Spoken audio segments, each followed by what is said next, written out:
Okay, so that's the dash back together from the other video. We're just going to hold off on putting the steering wheel on for now because next thing we're going to do is actually replace the radio here. This is actually a replacement itself from 1999 Pioneer KEH 1800. We're going to replace this today, so I'm leaving the wheel off just to give us a little more room in here. But the first step we're going to do is take off the 4 bolts here to remove the glove box door, and we'll take out the front ashtray piece, then disconnect the heater cable back behind here, and we'll show you that in a few minutes. Okay, after we take out the 4 glove box door screws, those were 7mm hex, we have to take out the 2 glove box liner screws on the top. I've taken one out here, and then this other one I've already loosened, but we'll just take this out here, and then we'll remove the glove box liner.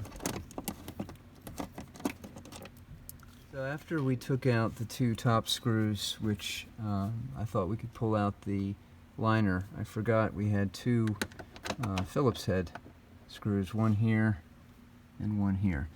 Now, once those are out, the glove box liner is able to be removed here. And so we'll just gently slide this out. Lay that down. So the next step inside the glove box cavity is to locate the heater shift lever, which is here. We're going to remove this clip on the top, and then we're going to take out this tab here so we can loosen the cable. That's going to allow us to take out everything here and allow it to come forward. But just to show you that that heater retainer wire there is what allows this to move. So as we move the cable to hot, it's shifted, and if we go back to cold, it moves back. And so that's the mechanical connection. But since it's attached to the HVAC unit here, we have to allow that cable some slack to pull everything out. So now we've taken off the retainer clip here, and we've unscrewed the bolt here. We can gently take this up and off, and now we've freed the cable, and that'll allow us to open up the radio part and where the HVAC is. Next step here, we're going to be removing 2 screws underneath here and here that are securing the bottom of the heater assembly, and then the top 2 screws up here and here to secure the top part. Ours are cracked here. I may have to put a washer on that when I reattach, but that's okay. So now we've pulled out the heater assembly, and the old radio is dangling here. And we're going to take out screws back here, 5, and 2 on the top corners. Okay, so for the install, we decided to use the plates, these black plastic plates that came with the mounting bracket, because it left the finish, the fit, so it wasn't so recessed compared to using the bracket that came with the radio and the original faceplate. And so the original plate would have gone in fine just like this and set this way, and then we'd mount the radio into that, but it was too recessed. It sat back below this bezel, and so it wasn't as quite of a good fit. And so instead what we did was used these black clips, screwed them in to the side of the unit. These screws came with the unit, and then that provides tabs that allow it to clip into place by simply sliding in.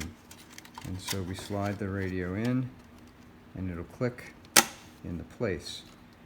Now, we could use the factory mounting trim, but it also looked too recessed relative to this bezel.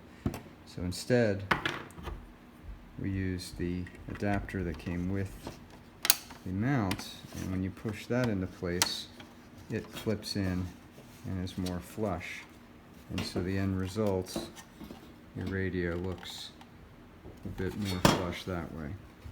And so we're going to try that for the mount. And then next is going to be wiring. So we finally got everything hooked up here for the new radio. I know we skipped a lot of steps about the hookup here, just focused on the dashboard disassembly, but because we were replacing a 20-year-old Pioneer radio, which was not factory original, and that was replacing an older Alpine radio that I did not install, we did not have the benefit of the original wiring harness for the GM connections back here. And so as a consequence, I had to deal with a whole bunch of crimp connections that the Alpine installer had made to the factory wiring. Now, when I put the Pioneer radio in 20 years ago, fortunately I labeled every wire back here, so I knew which connections went to which speakers, the wire for the power antenna, the battery, the ground, the ignition, and so on.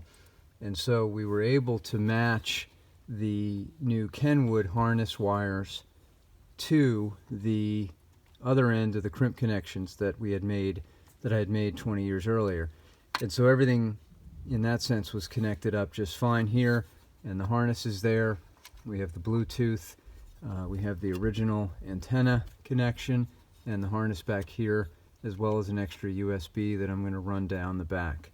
So if you're replacing your radio and you have the factory harness connectors still in here, there are adapters for those, but you're still going to have to strip the ends of the connections on the wiring harness for the radio and mate those to the adapter that would plug into the car.